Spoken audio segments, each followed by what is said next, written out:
Okay, it's 1:30 and I'd like to call this meeting to order. This is the Community and Economic Development Committee. Would you take the roll, please, Yasmin? Casey? Here. Mulcahy? Here. Ortiz? Present. Vice Chair Kamei? Here. And Chair Foley. Here. You have a quorum. Great, thank you. We are not reviewing the work plan, no consent calendar, so we're just going to jump right into the reports. Let's start with the Housing Department Loan Portfolio Audit Report. Hi, Joe. Hello. Good afternoon. Joe Royce, City Auditor. I'm here with Allison Pauly, Adrian Perez, and Maria Valle from my office to present our audit report. Affordable multifamily housing loan portfolio, clearer goals, and stronger oversight would improve monitoring. Also in the box is Eric Sullivan from the Housing Department. Affordable housing serves low to moderate income residents in the city of San Jose, and to support the development of affordable multifamily housing, the city's housing department provides loans to developers for the construction of new properties and the preservation of existing properties. Along with the loans come restrictions on tenant rents and income to ensure that units remain affordable. Over the life of the agreement and affordability period, housing staff verify that property owners repay loans, meet affordability restrictions, and maintain buildings. The permanent loan portfolio totals over $745 million.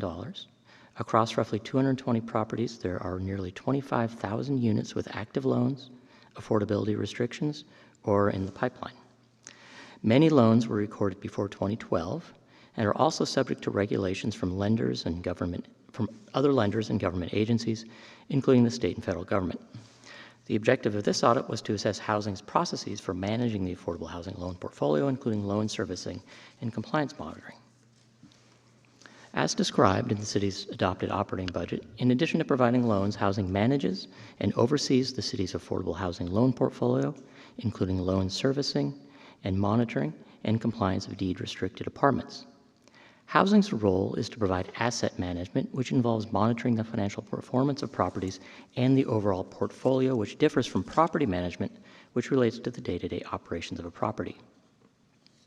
As part of their work, staff conduct financial reviews, which involves examining audited financial statements, operating budgets, and other documentation required to be submitted by property owners.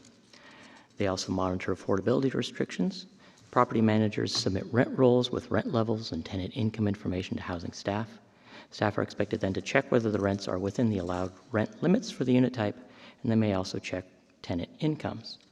Lastly, they conduct property inspections, which enable the city to monitor the building's condition and any problems that need to be addressed to maintain the long-term viability of the property. There are two findings. I'm going to turn over to Allison Pauly from my office to talk through those. The first finding is that housing should assess the asset management team's goals and resources. As Joe just described, the asset management team's role is to monitor loan compliance for the city's affordable housing loan portfolio. This involves verifying that borrowers repay city loans, that housing units comply with affordability restrictions, and that properties are appropriately maintained. We found that the team has not completed all annual property reviews or inspections in recent years. According to housing, the team has historically not been able to complete all reviews annually of the more than 200 properties in the portfolio. Vacancies and unclear expectations have hindered the team's ability to complete its work. In addition, the current software tools may not be sufficient to meet the goals of the program, given the size and scope of the loan portfolio. Replacing or retooling software would help the team complete their work.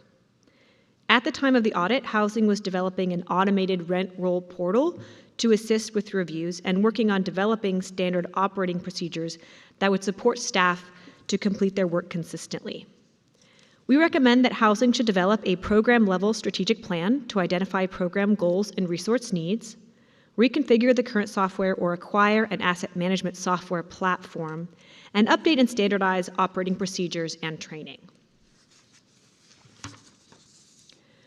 Our second finding is that housing should strengthen oversight of affordability restrictions and higher risk properties.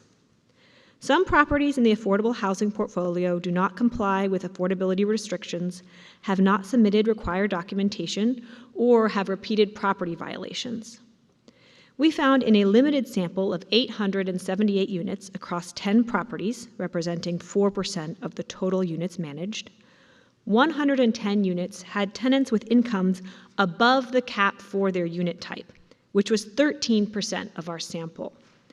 Based on federal standards, incomes slightly over the limits generally aren't considered a problem because we don't want to penalize people for raising their incomes. However, 48 units had tenants that earned 140% or more of the income cap. That was 5% of our sample. That income level meant that they exceeded the federal standard. Another concern is the potential for tenants' incomes being below expectations, meaning they fall well below the target income level for their unit. This can leave the tenant overly rent burdened and put the property's financial stability at risk if the tenant income revenues are very low. We also noted that housing does not have a documented escalation process to address compliance or property violations. Despite differences in property compliance, the asset management team's current approach does not differentiate financial and affordability restriction monitoring based on the risk of the property. We recommend that housing develop policies to address over-income and under-income tenants and resolve significant or repeated property concerns, as well as to establish a risk rating system to prioritize compliance monitoring. This report has 9 recommendations to improve the management of the affordable housing loan portfolio. We would like to thank the Housing Department for their time and insight during the audit process. With that, we would ask that you accept the report and cross-reference it to the August 18th council meeting. We will be available to answer questions, but before that, I will turn it over to Housing for the administration's response. Thank you. So Eric Soliwan, Director of Housing. I want to first thank working with the auditor. This is my 4th audit in the first 2 years here. It's actually been incredibly helpful in situating the various management challenges that the department has faced and coming into this role. So I appreciate the work of Joe and his team. To provide some context, as we looked at this audit within the broader portfolio, there's sort of 3 unique situations the department deals with. The first is we are not in first position, meaning for those non-compliant units that are over income or under income, the state through the tax credit advisory committee, the federal government through the IRS, they're of first right, as well as the equity investor to ensure compliance. What our traditional role has been is adopting the federal, the state, and then the equity investors' requirements, and then we monitor for compliance going forward. So we play and we sit, and I appreciate Joe and his team's understanding of the unique role that we are set in this work, because we're not the first to react when there's non-compliance, because we're just an investor. We're not the equity partner, we're not in the ownership structure, we are not the state tax credit regulating agency. So we play a unique role of ensuring this, and as we work to improve our monitoring, a big part of that would also be in communications with our other regulators. And then 2, as we look at the size of the portfolio, one of the challenges in working with Joe and his team was that we are not properly staffed for this size. This, with just the next 2 loans that have just been approved by council, will now exceed $800 million across some 21,000 units, over 200 buildings. So ongoing compliance and monitoring either needs robust staff or alternatively, as noted in the audit, robust software. And right now, sort of with all the fine tuning we've done to the existing CRM and Salesforce, it does not meet these types of needs. Having come from managing tens of thousands of units in other jurisdictions, we certainly need a much more robust system. So overall, with those 3 contextual analysis, we accept these findings. It's been incredibly helpful to go through this process, and I'm happy to answer your questions. Great. Thank you so much for the presentation to Joe and your team, and to Eric to your response. I think this is an important audit, that we understand the scope of, first, the amount of units that we have a financial interest in, and then the oversight and management of them, or oversight, is really incredible. And having the right software will help with the right amount of staff in place as well. So with that, first I'll turn to any members of the public. Do we have anybody wishing to comment? I see no one out there. Okay, thank you. And turning then to members of the committee, Councilmember Kamei. Thank you so much for the presentation and for the information. So one of the things I noticed is that the recommendation was to have your goals and objectives first, and then go to sort of updating the software. But given that it really takes a long time to go through procurement, why couldn't that have been done a little bit sort of more either concurrently, or at least get some of the works going?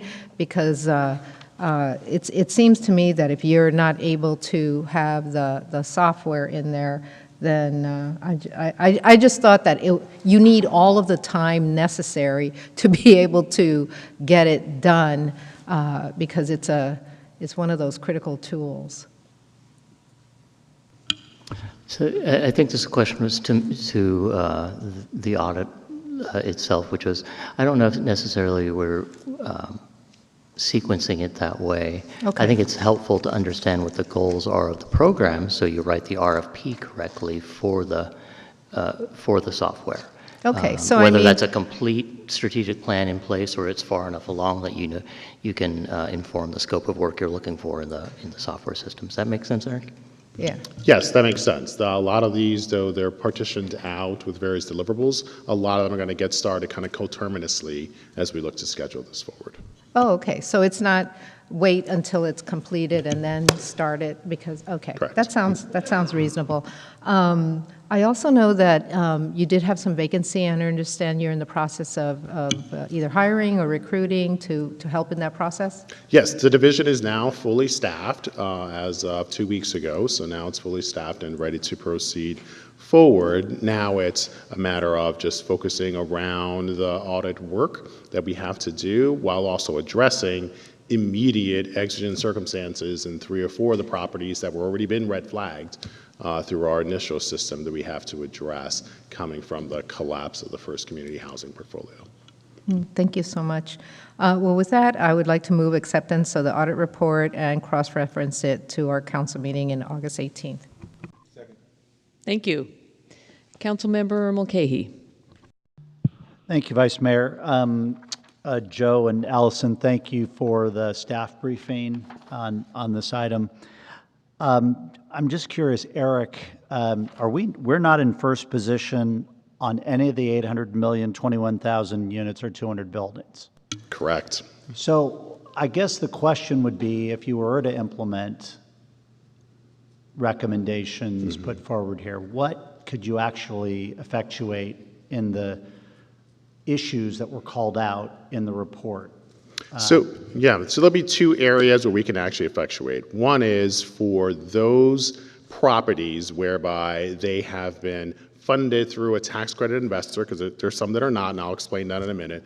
To a tax credit investor, we can have a first review that then allows us to inform the TCACs and the CEDLACs about this property, as well as the developer, who consistently comes back to us for future funding, and we can consider that on future funding. And we've actually done that with a few of our preservation deals that have been moved forward in the last 6 to 8 months. And then 2, for those that are not low-income housing tax credit funded, but are funded through bond issuances, whether through the city or through third-party issuances like CMFA, then we have a little less sort of thumb on that, but as we're working to improve our joint powers agreements with those entities, we'll be able to provide that notification of noncompliance for future funding requests, as well as reconciliation of current issues, which is what sort of the challenges around the first community housing portfolio has really brought to light, is those entities kind of fell down on it. We stepped in to cure it. Now we're notifying all of them. And further, as we're going through the reconciliation process, learning what are ways in which we can improve our loan documents so that way they can empower us to put us in a higher position for compliance. And that's part of the ongoing work that we're doing. Okay, great. Thank you. Could I add one thing really quick? So the Sure. recommendations were really around processes, around how do we address issues as they come up or as we identify them. And one of the things that the consultant that Eric's team had hired back in 2025 noted that there's no real clear definition of what non-compliance means, and to really define that and have a process to kind of step forward. So our recommendations really are, again, how do we have processes to identify these issues? What does non-compliance mean? And then what are the ways we can, within this complicated regulatory environment, step in to address those issues? So I just want to kind of clarify that a little bit. Thank you. So, I mean, in your case, Eric, it sort of serves as a pre-qualifier for these deals as they come forward. But how much can you influence if you're, eighth on the list of the stack? How much can you influence decisions made by those in first position, second position on the deal that you're looking at? So our influence is likely limited to communication of non-compliance, because we're considered for most of these deals to be, quote, boots on the ground, even though we're in third position of enforcement. What we're learning as we're going through the untangling of the SCH portfolio is their expectations were, oh, well, we thought you, the city, were going to do this. And we're like, well, that's not what the documents say.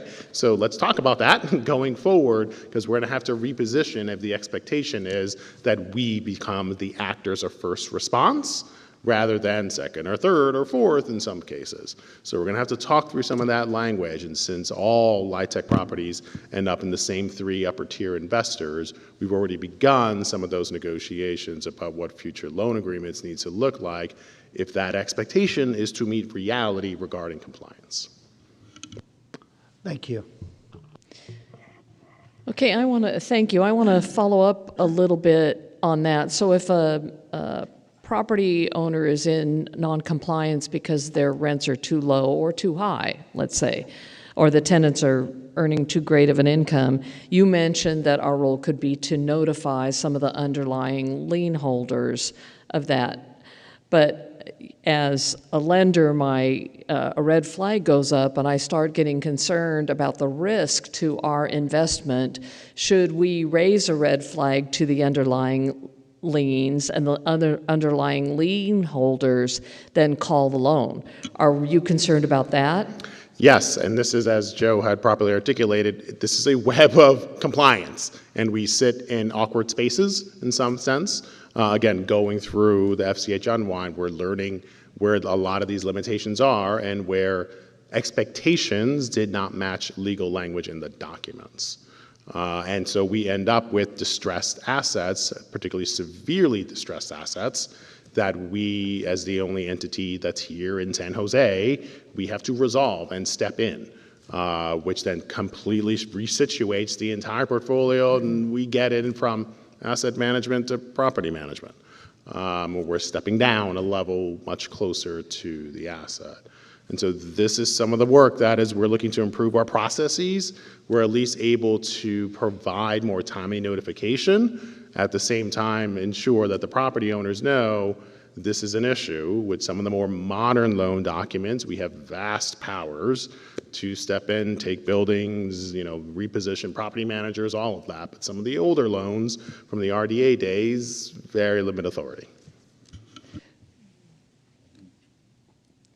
So thank you. I know that you're watching this from a risk management point of view, as we should, in an asset management. These are huge assets that we have tied up into all of these properties.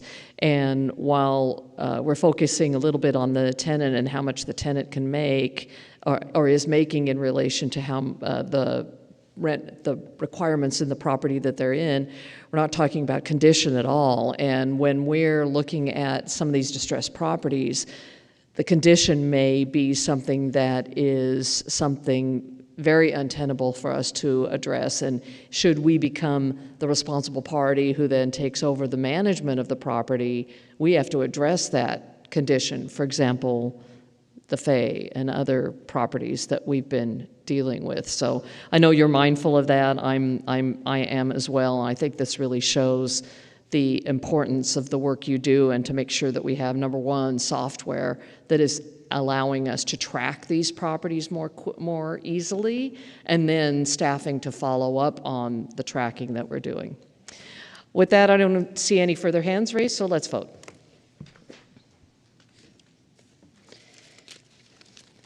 Thank you for that. Motion carries. And we will see this in council, when did you say, the 18th? August 18th. Ooh, long after our July break. Isn't that nice? Aren't we looking forward to it? We did not receive a vote for Councilmember Ortiz in the system. Councilmember Ortiz? Did you want to take a verbal vote? Yes. Sorry, I was talking. Thank you. Thank you.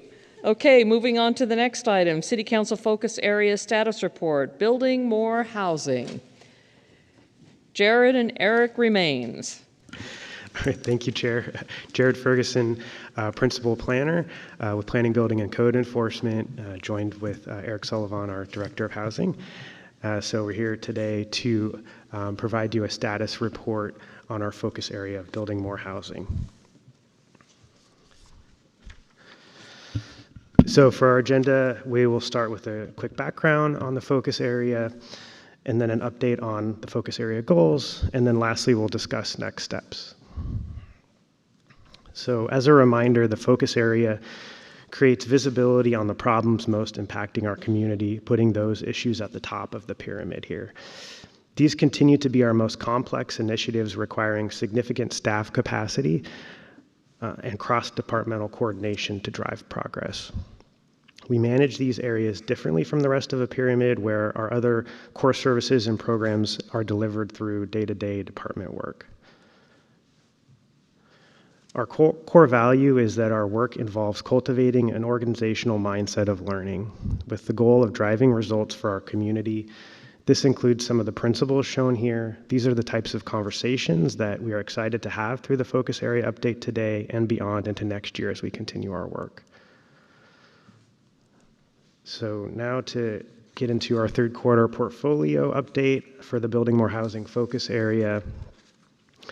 This slide shows the overall structure of the focus area with our continuing long-term goal to meet the city's housing needs across all income levels by making San Jose a great place to build housing. As a part of this work, we've identified 3 problem areas to focus on to make progress towards this long-term goal. Number 1 is land use policy and regulation.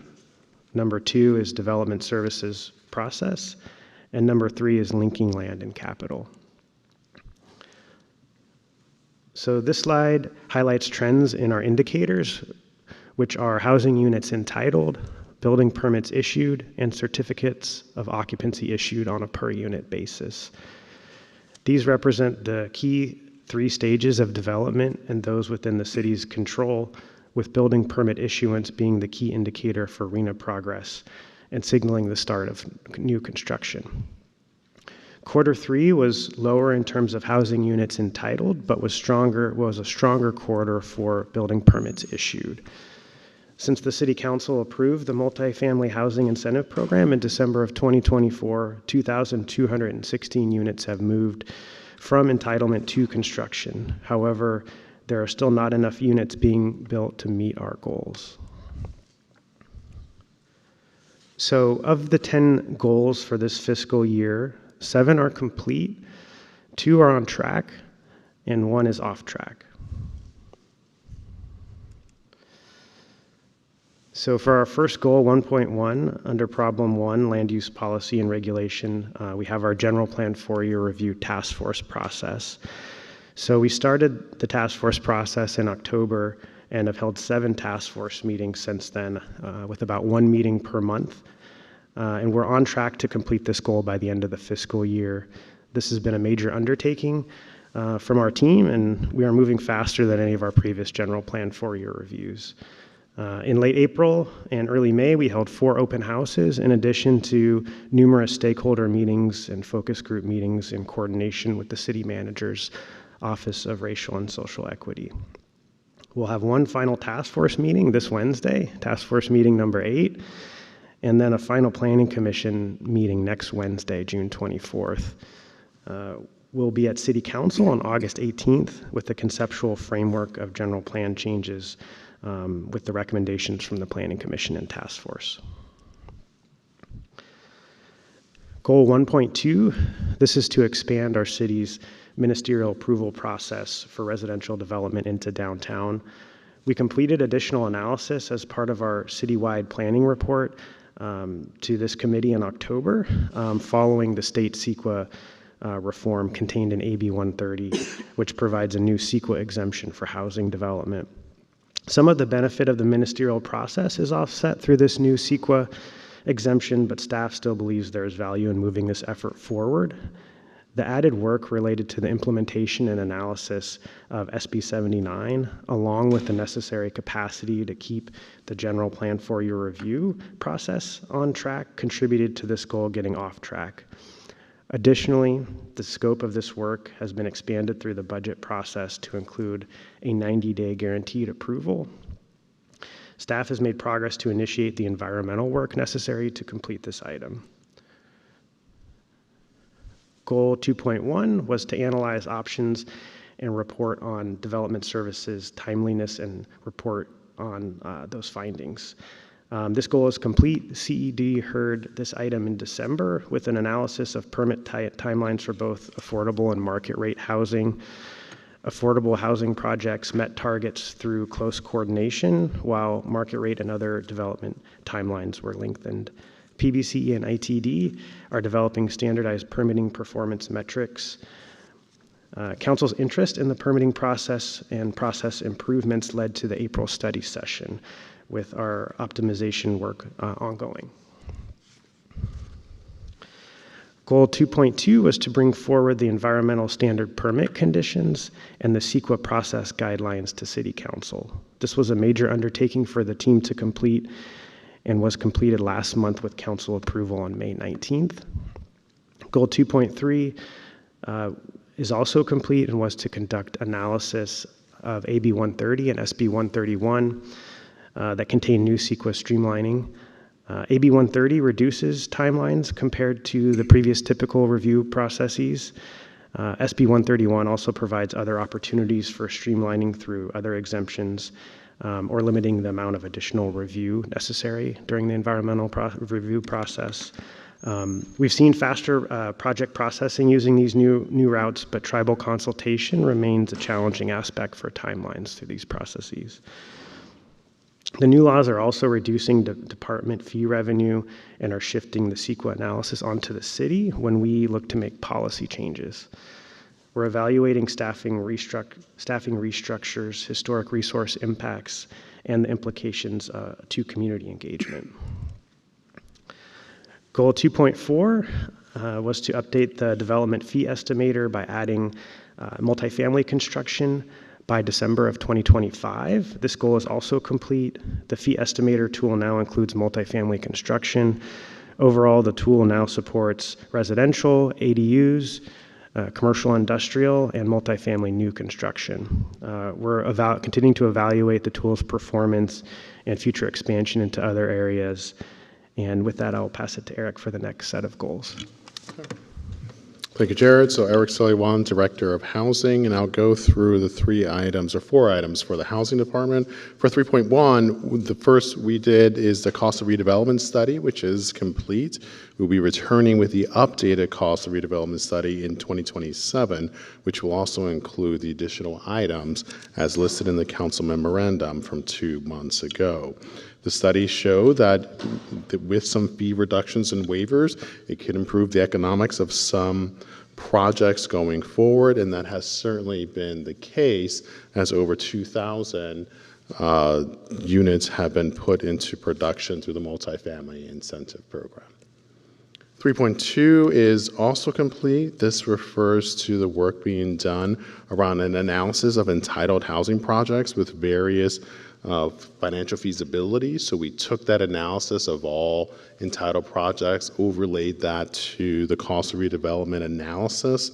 And the next step we're going to do is getting into more specifics regarding these projects to see if the types of financing tools that memorialized in the March 18th information memo on cost burden households and alternative financing structures can be utilized to catalyze those projects going forward, whether under our multifamily or downtown incentive program, as well as expanding affordability options through our master leasing tool. For 3.3, this item is also complete as we'll continue to do our analysis on the effectiveness of our market rate incentive programs. As mentioned prior, over 2,000 units have gone under construction with high amounts of affordability and deed restriction, as we also continue to look at the potential coming online here of the bankability conversion, which is the picture to the right here, and then eventually the Gateway Tower project, which has been temporarily caught up in some ship overview, but now we've been able to move that forward with a hopeful closing here in August.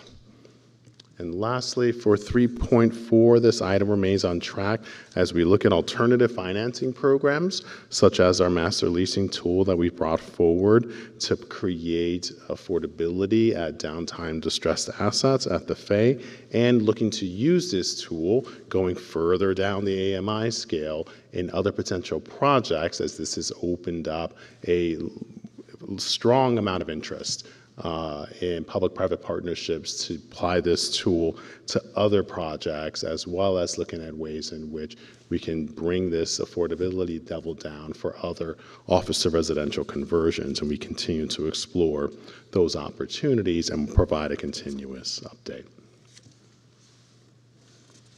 Then lastly here, going forward, the next items here is the MBA of 2026-2027 focus area work. Talked about the direction that's going to be incorporated into this from the March budget message. The June budget message as well was also adopted as we continue to move that forward. In the fall of this year, we will come back with the annual report to City Council, and then in December of 2026, the committee will receive a status update on progress and lessons learned throughout the various deliverables in the plan. And that is the update for the building or housing focus area, and we look forward to your questions. Great. Thank you, Eric. Thank you, Jared. Do we have any members of the public who wish to speak? No public comment. Thank you. I see no hands raised from my council. Is there a motion to accept the report? Motion to accept the report. Second. It's been moved and seconded. Let's vote.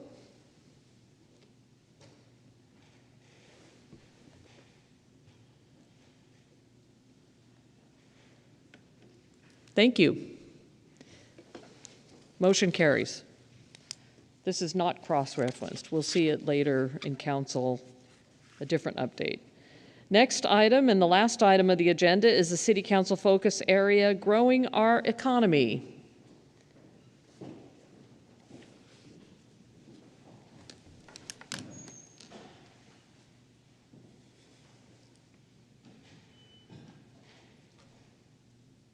Ladies?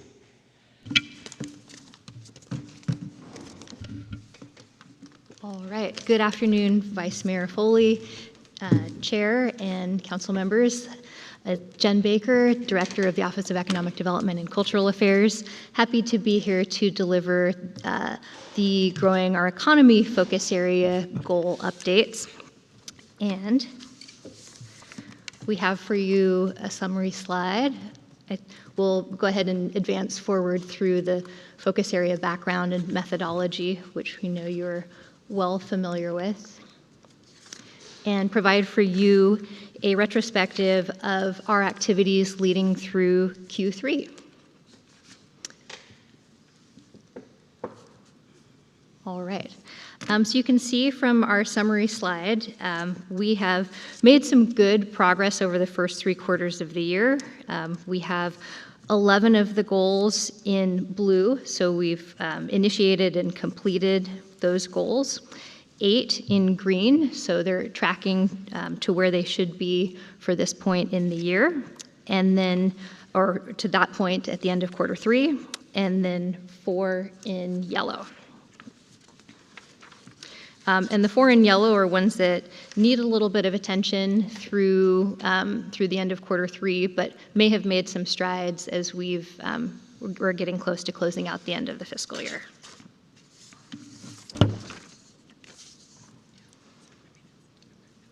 All right. So my pleasure to kick us off into business development and workforce preparedness. You can see we've completed 2 of the goals, goal 1 and 2, or 1, 2, and 1, 3, and have made considerable strides on the remaining 4 goals. But just like to highlight a couple of the activities for you. So in that the Growing the Economy focus area retrospective is intended to be a look into and reflection on how the quarter and our work progress is going, and the longer term trajectory of where we would like to be. For Q3, we would note as wins jobs attracted, expanded, and retained. So up through Q3, we've registered 3,978 jobs, where the business development team has lent a specific role in helping facilitate either the retention or the expansion and creation of jobs. So we have worked on the metrics and how we take credit, if you will, for that job creation and our role as facilitators, and tracking to where we would like to be despite the headwinds of some economy and policy changes that have made the business development environment a little bit erratic. Some of the ways that we've been able to get San Jose out in front of community is through our business outreach teamwork. We have been in the field at a number of trade activities in advanced manufacturing, photonics. We attended SemiCon West this year, so really an opportunity to lean into outbound recruitment activity. And I think that's a very important place for us to be as a city, but also as a state in the ways that California is leading the national economy through our investment in innovation and jobs creation. One of the areas I know that this committee has been particularly interested in is our advancement in implementing expanded AI-focused workforce. And so I have some great data and statistics to share with you on those initiatives. So we have enrolled just in this year, 95 participants in longer-term AI training programs. So those are programs with a trajectory where an enrollee has decided, like, this is the arena that I want to excel in, and is specifically focused on AI skills growth. And people are still finding their way to AI and deciding when and how to engage. So you'll see that there is considerably more activation in workshops. So we've seen over 342 participants in AI workshops. And these are more condensed doses of introduction into AI workplace skills, AI project management, AI infrastructure and technology, and AI for QuickBooks. So some doses where people think they can take a workshop, be able to increase their marketability, either as they're reentering the workforce or striving for workplace mobility. And then likewise, we've seen some good subscriptions so far to online learning classes.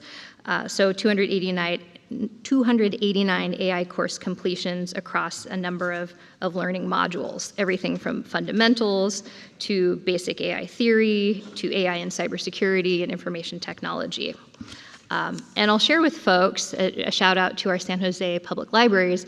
If you take your library card in, you can log into LinkedIn Learning and gain access to all of the LinkedIn AI training modules for free. And so that's a great way for all community members, without regard to being enrolled in our specific workforce programs, to be able to study or learn about AI at your level of entry, at your pace, and during the hours of day that you have available to gain that enrichment. What we're hearing from clients is that there is a strong interest in AI foundational skills and practical workplace applications.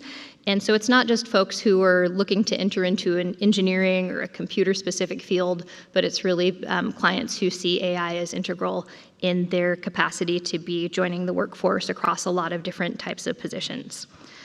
We've seen recent placements in engineering, data analysis, software development roles, project management, product management, network and systems administration, manufacturing and semiconductor positions, as well as healthcare administration and business operations. So really the full gamut of good mobility creating jobs.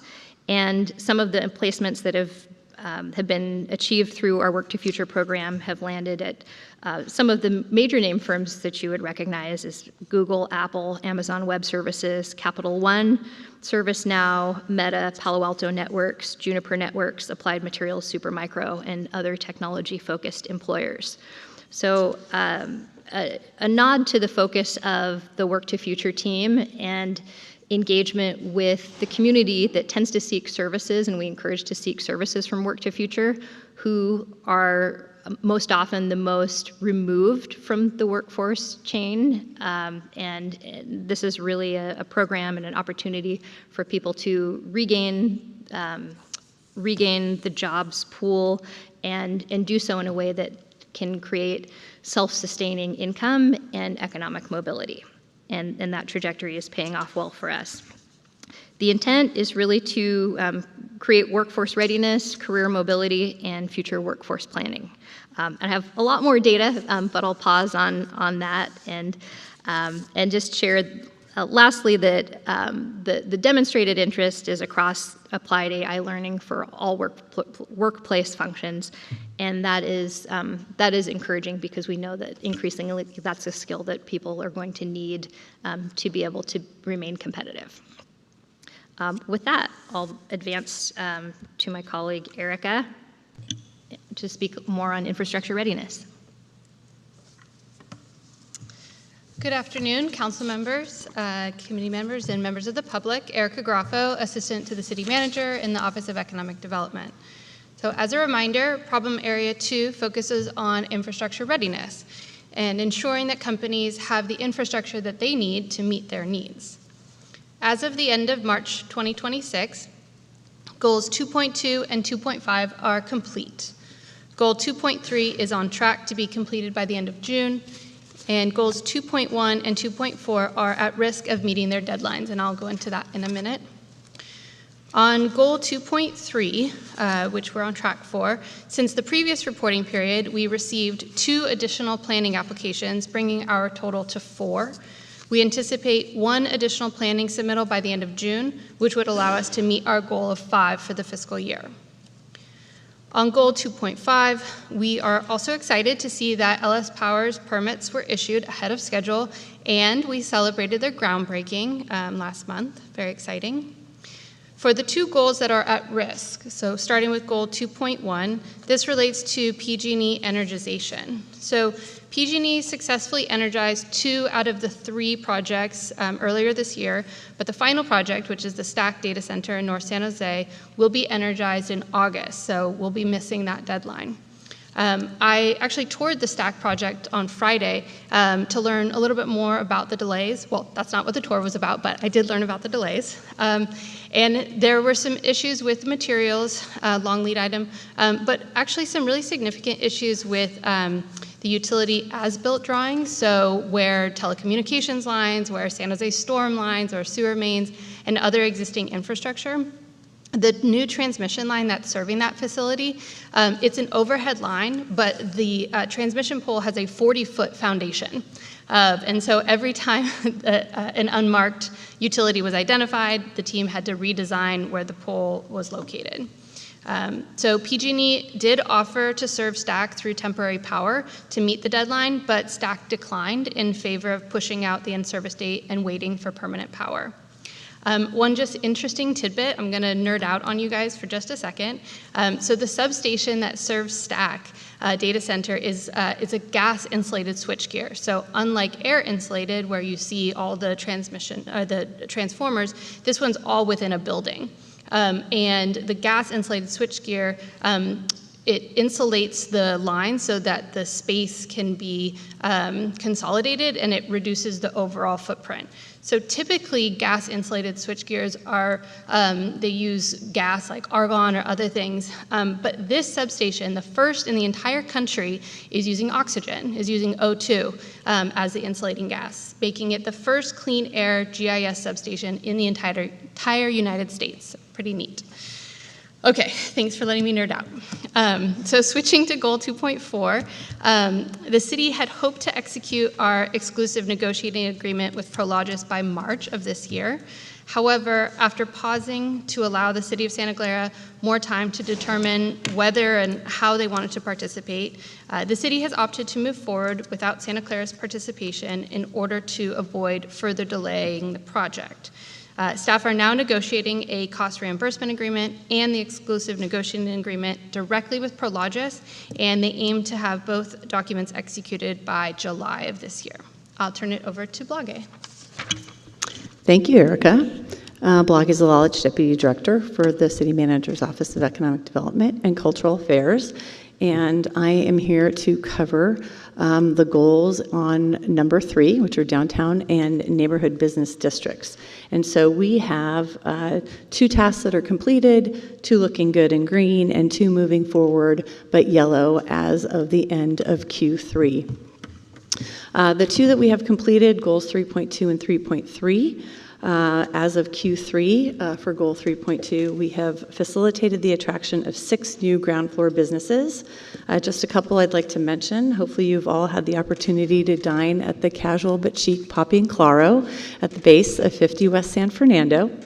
In addition, another positive add to downtown that we'll be having a ribbon cutting here in the next month or so is West Coast Community Bank, and they decided to locate their first bank branch and offices in downtown San Jose, and they'll be at the base of 10 Almaden.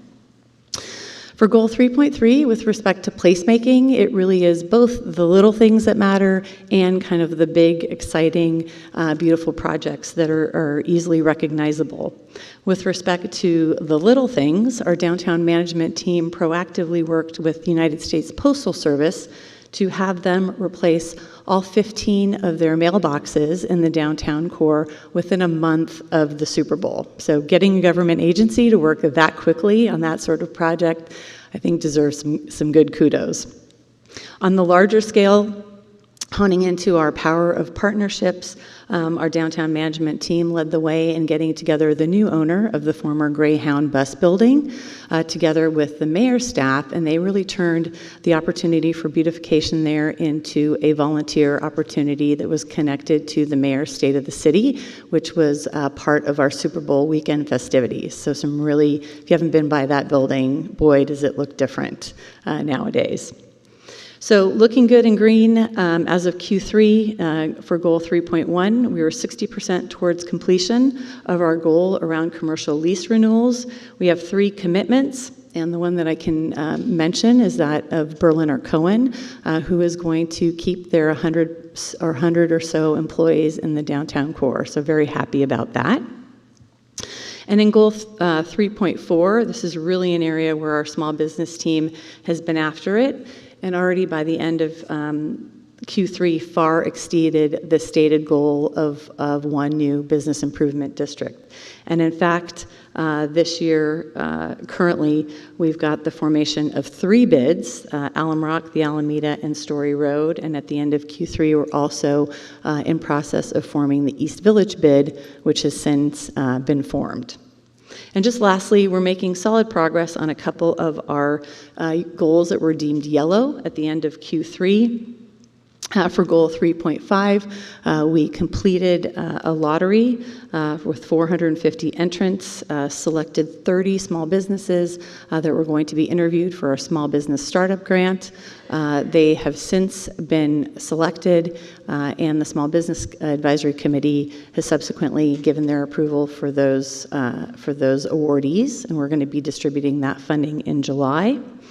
And next up, we have our neighborhood and economic grants that were kickoff on July 1.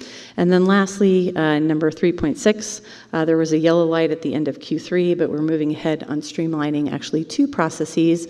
Interdepartmentally, we are working on the outdoor sidewalk seating program and process, and then also in conjunction with our colleagues in PBCE and County Health, we're working to streamline restaurant permitting. So we've been busy on goal number 3. All right, and rounding the bend with goal number 4, sports and entertainment district planning. What a wild ride it's been since last spring when all of these focus areas and goals were identified. For goal 4, or for focus area 4, we have 5 completed or activated, but mostly complete goals, and then 1 that is still in progress. But I really want to focus in on goal 4.4 and 4.5. The team has produced and or facilitated 8 special events and 7 public artwork specific to SJ26 activities. We're really excited that the entertainment zone policy that was called for and supported by council has been activated initially for Super Bowl, but SOFA District will debut its first entertainment zone now for World Cup through City Dance. So we're seeing that policy in action and taking notes and prepared to refine that along the way. As a team, we've facilitated 622 event days. Again, this was up through Q3, through 193 event permits. That represents over 128% of the goal. And attendance to date through Q3 is 1.95 million people. What's really remarkable about this goal is the number of events and the type and complexity of the events. So as we know, the scale of attendance of some of the events in and around the major sporting events has invited tens of thousands of people. That necessarily requires a much more intensive interdepartmental coordination with security, with transportation, with public works, really across all of our departments who are supporting the event load. And then also, even looking at this isolated year, 128% of the goal, this is after 24-25, where the special events team had almost doubled the number of events days that they permitted. So, I mean, the team has not grown. They're just really moving mountains to do great things for community, to create these envelopes for civic engagement, and in collaboration with our colleague departments, putting forth safe and accessible community activities. And for folks who are interested, tonight is also a city dance night, so you can come to Disco and House this evening, also in the SOFA district. We've been working to identify goal 4.6 is one that we hear a lot of inquiry into, which is identifying uniform metrics and timelines with Team San Jose and the San Jose Sports Authority to commission a comprehensive economic impact report on 2026 major sports events. So I think one of the retrospectives that we're keenly aware of right now is that different types of data gets published on different timelines. So foot traffic data comes out first, and then revenue per available room night comes out variably between a couple of weeks and a month or more afterwards. And then the actual economic impact in dollar data that we would see directly as the city comes in with our business tax rolls, which are reported quarterly, and there's some lag time in how that data comes to bear. But we can anticipate through our contract with the San Jose Sports Authority a comprehensive SJ26 report that has been commissioned with a firm. It's called Sports Economics, that is specifically adept at monitoring these types of impacts. So we look forward to continuing to collaborate, report out with the bits of data that we have as we have them, and then having an amazing end-of-year wrap-up. These are all repeats. So just go to the end. All right, with that, we're happy to field questions.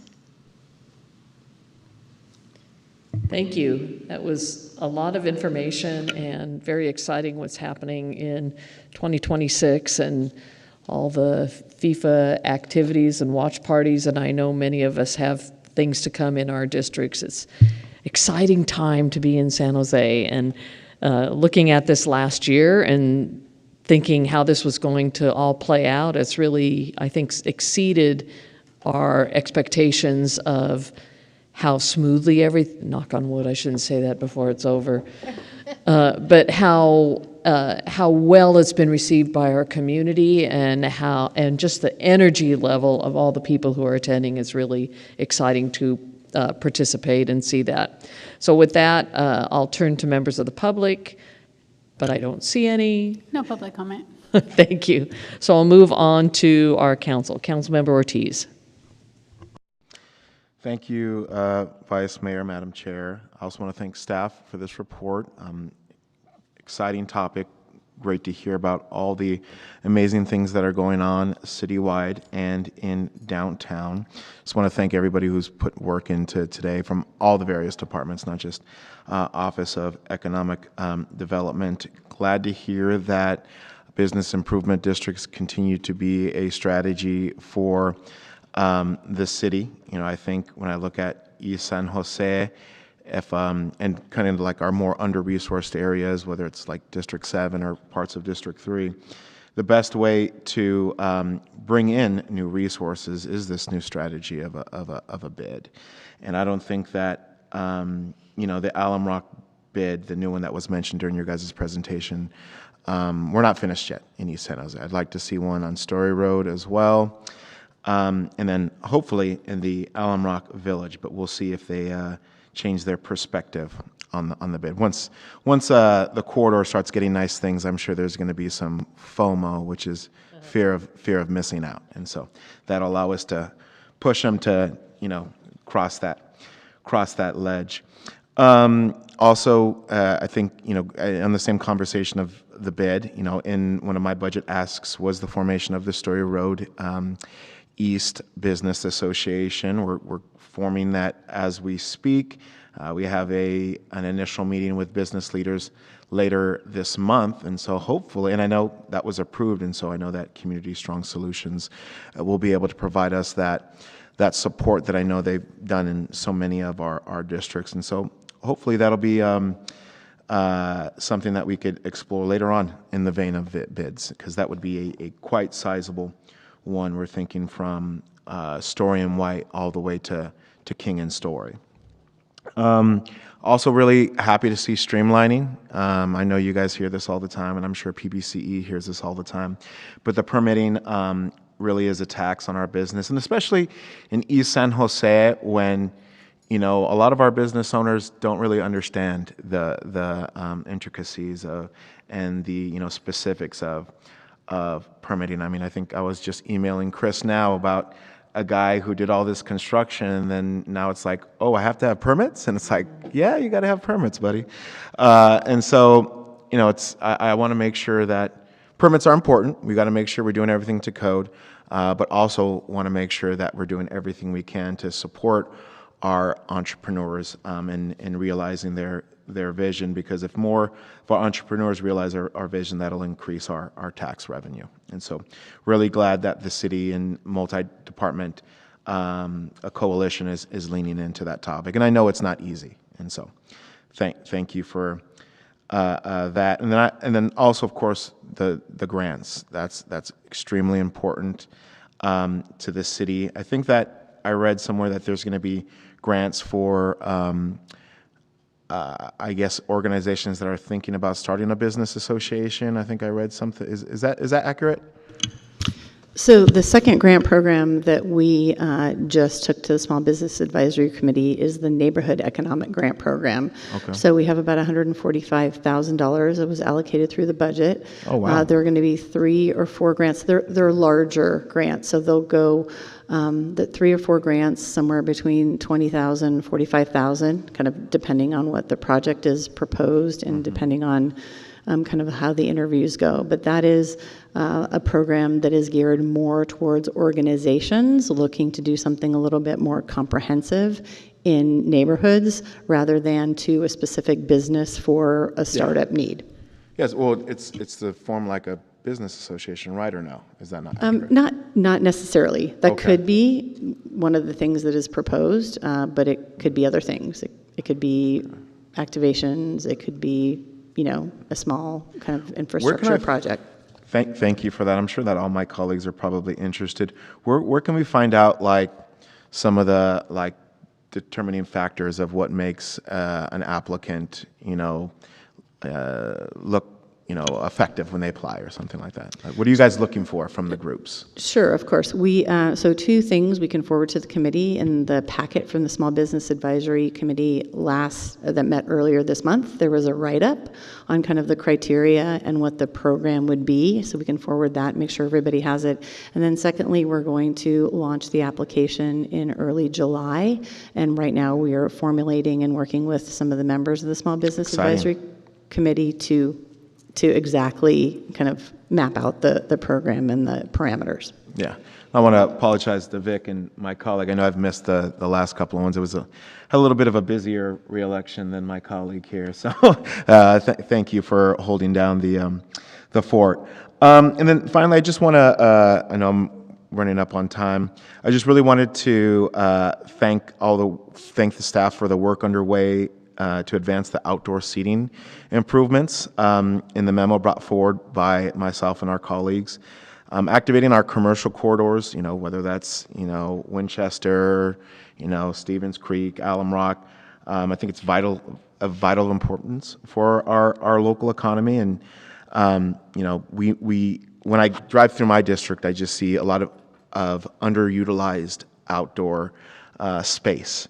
And you see other cities, whether it's in the United States or outside, just being innovative with how they are doing outdoor dining, outdoor, performances and things like that. And so I think any way in which we can allow entrepreneurs, restaurateurs to maximize space is very exciting.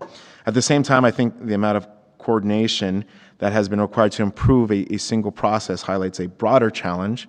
We continue to hear from our small businesses, which is small business owners don't think in terms of specific city departments. I'd be surprised if a small business knows the difference between OED or PBCE, and so they just want a process that allows them to improve and grow their business without millions of steps. And so I wanted to see if staff, whether it's you here or somebody up in the audience, can speak to it. What the biggest barriers to creating a more seamless permitting experience for our small businesses could be? Whether it's you guys or Chris or whoever wants to speak, yeah. Yeah, I think, our interdepartmental communication is really the first step.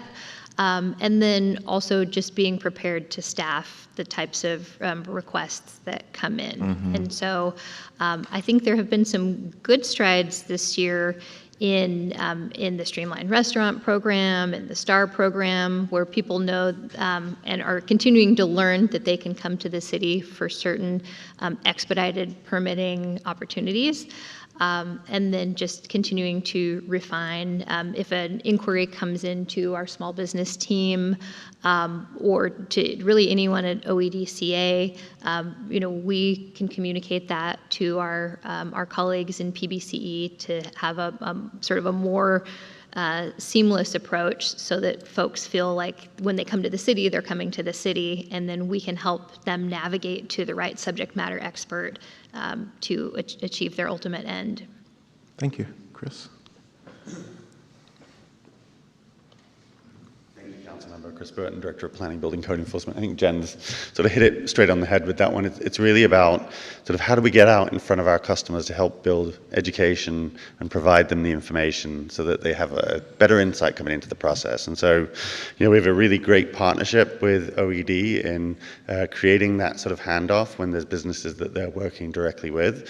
And then we're also working throughout PBC to make sure that we're providing that information clearly to applicants up front. So we've just gone through a process to completely revamp our building web pages. So you can now go in to the building site to start your permit, and rather than having a million different links in different directions and people trying to figure their way through that process, it's been really simplified. You go up, there's 4 buttons up front, and it's, am I a small business? And from there, it's sort of, what is the type of work you're doing? So people can really understand those requirements up front, and it's much more accessible. It's also allowed us to be much better prepared to provide better language access as well. So, to the extent that we can get the information out there, certainly we'll continue to work on our process to be a better partner with small businesses once they come in. But the better prepared they are at the start of that process, generally the more successful they are. Great. Thank you both. One follow-up, you may want to wait down here, Chris, but for each of your departments, as you guys have been working together, speaking with small businesses, is there a certain section of the process or aspect of the permitting process that our businesses are struggling with or continue to face barriers? Has there been, engagement around figuring out what, I guess, that point is within the whole procedure? Well, I would say for different types of businesses, there are some trends for the types of infrastructure that can be challenging for a certain business type. Small business restaurants, for example, are usually getting ready to move in or retrofit spaces that are very unique to each building. And on a case-by-case basis, it's hard to create a process solution when the plans and the sort of infrastructure of the buildings that they're moving into are very different. But there are certain aspects of opening a restaurant in particular that we can educate small business owners on as they're getting ready to advance further into the process, or as they're looking at spaces to say, like, will this actually work for the thing that I would like to put in this location? And sometimes that answer might be that it's suboptimal for one reason or another. Awesome. Yeah, and I think restaurants are a great example just because, all small businesses are cost sensitive, but just given the startup costs, certainly if there are physical improvements to the space around a restaurant, they get particularly challenging. Also, what I think we find is restaurateurs are fantastic at opening restaurants. They're not experts with permitting. They don't understand, the process. They may go out and find a great contractor who's great at focusing on improving the space, but again, may not be as well informed on the process. There's not the same, we see with some of the other types of businesses, there's consultants that work directly to get them through that process. Restaurateurs are trying to pull the pieces together.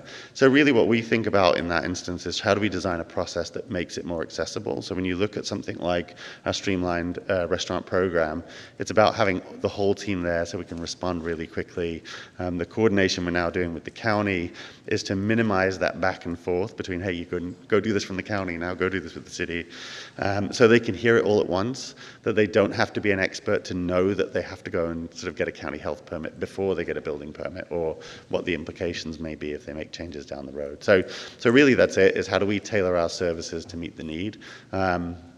The other pinch point, obviously I know we've discussed before, is use permits. So things where, as a city, we've made a decision that we want to regulate to a certain extent. So whether it's off sale of alcohol, things like that.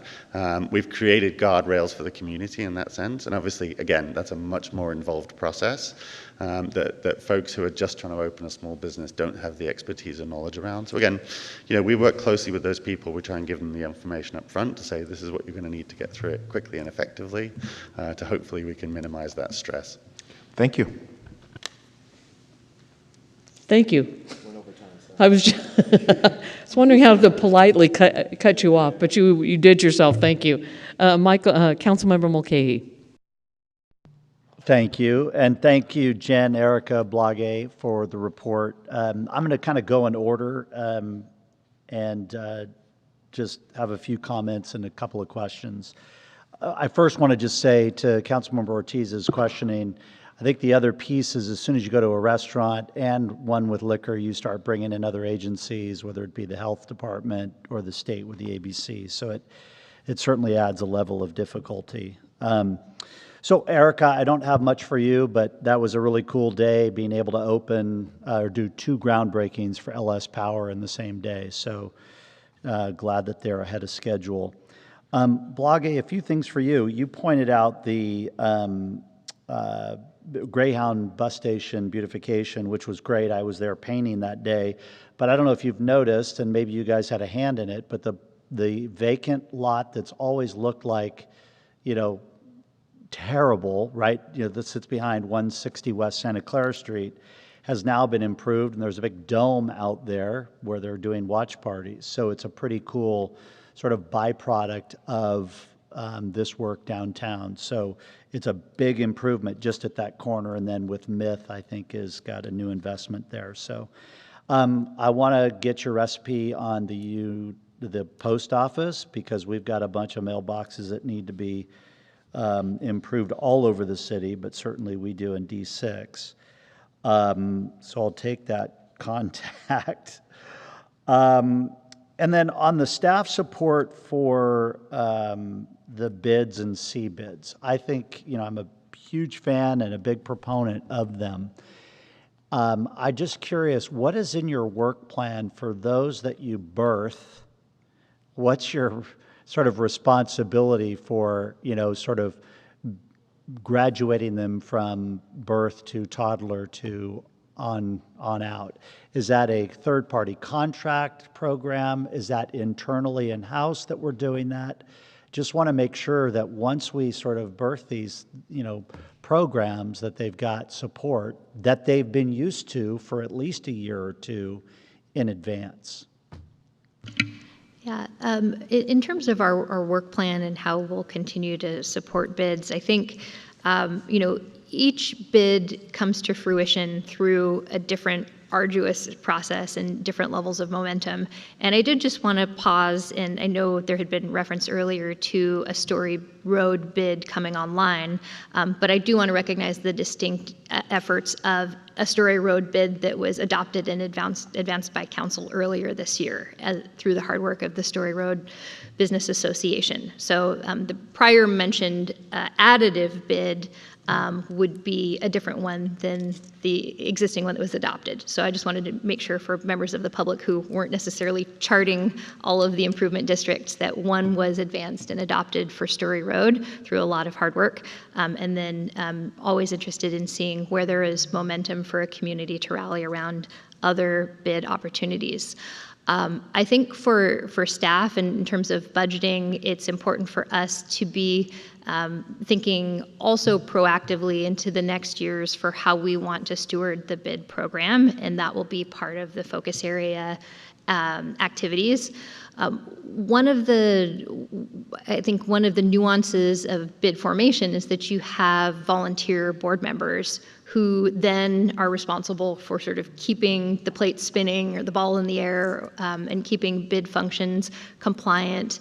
And that's a really delicate balance. If you have a chair roll off or end their service or retire or whatever it happens to be, I think we just need to be mindful of watching and continuing to build the capacity of bids and encourage them to build their outreach beyond just a person or two who may be a really influential leader in the community at this moment in time. So helping them build the capacity so that they have longevity, which I think will require some consulting support and for which we've budgeted for this coming year. Okay, great. So short answer is yes, we're going to stay with them and try to help them advance out of, from going through this hurried process to get all the votes and then, implementation. So I appreciate that. Okay, let's see.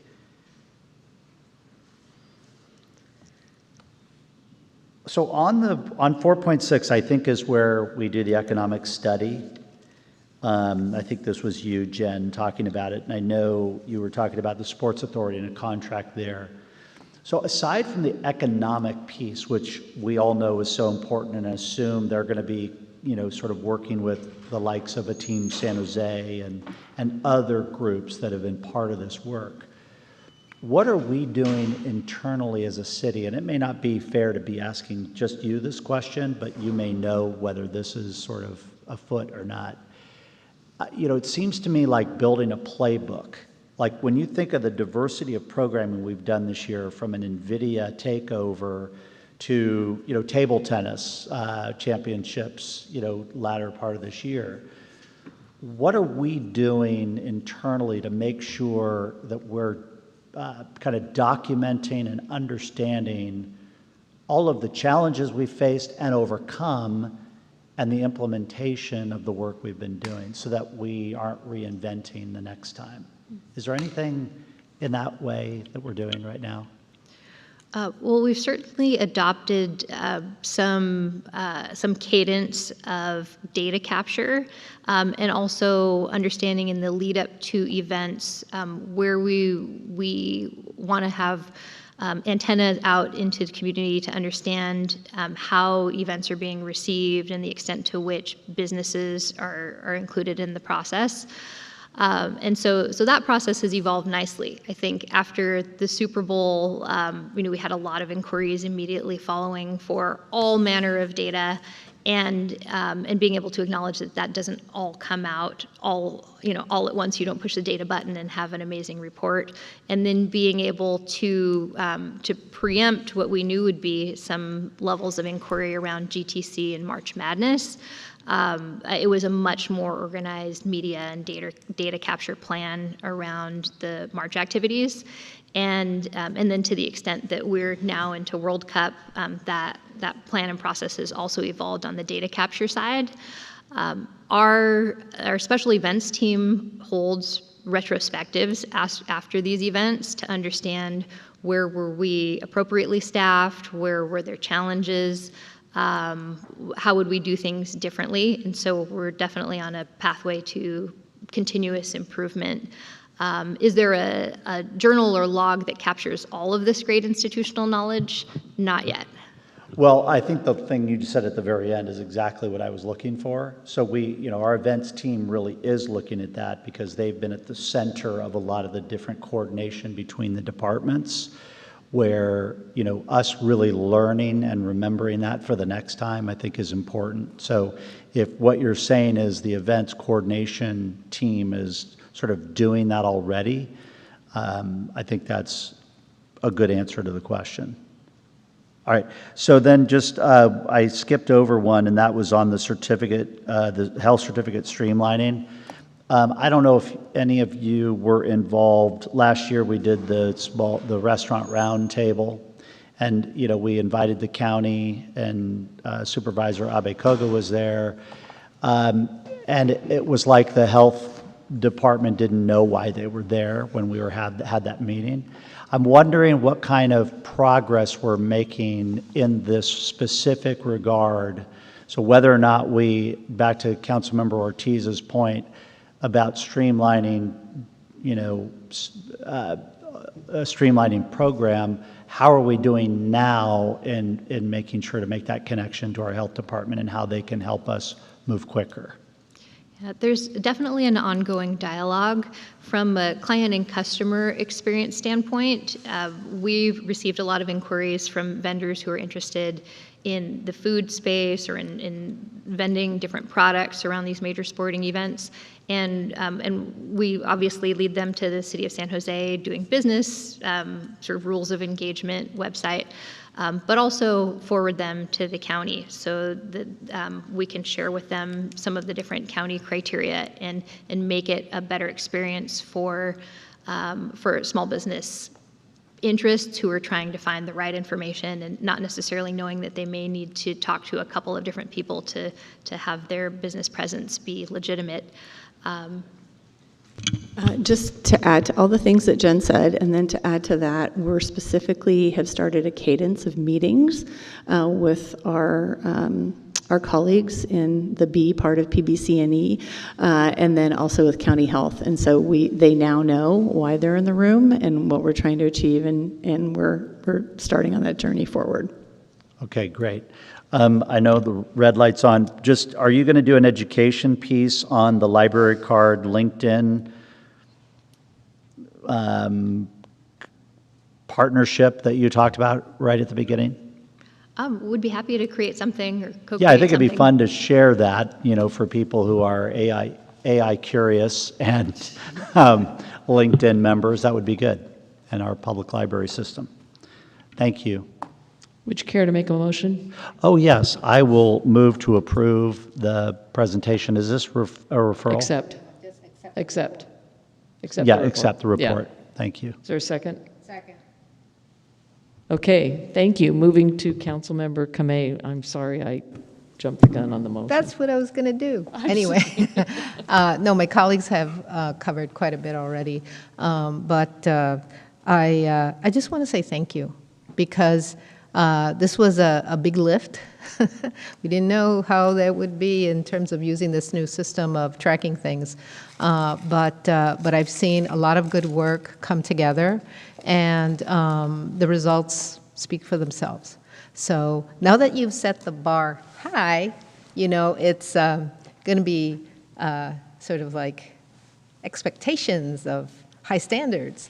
But I just simply wanted to say thank you because I know it's a lot of work, a lot of coordination, a lot of, you know, like pushing the noodle and doing all kinds of things. And I recognize how much you've done. So just thank you. And thank you for your team because, you know, we don't do this in isolation, right? It's not just us, it's others. And it's cross-department too. I like that cross-department thing. You know, I'm glad that you do have some way of communicating with the health department. I think it'd be interesting in, you know, sometime in the next year to even think about doing a forum with the health department and small businesses, food trucks, food vendors, whatever, because there's a whole gamut of stuff that has a lot to do with the health department, and they're sort of in isolation. So something that you can think about for, you know, sometime in the next coming year or so to be able to bring entities together to say, we're going to talk about the city and public health or health department in terms of the food industry, right? I think it'd be very interesting so people can have their questions answered. But thank you so much. Thank you. And just to follow up, thank you for the presentation. We're heading really in a great direction, and it's exciting to see. And I too would like to see the information about the LinkedIn AI workshop in connection with the library cards. That's something would be good to push out to our community, and especially in our upcoming newsletter. And the additional information about the grants that you talked about, Blage, the criteria, what you're looking for, that we might be able to help some of our businesses look into what that might mean for them. With that, see no further hands, let's vote.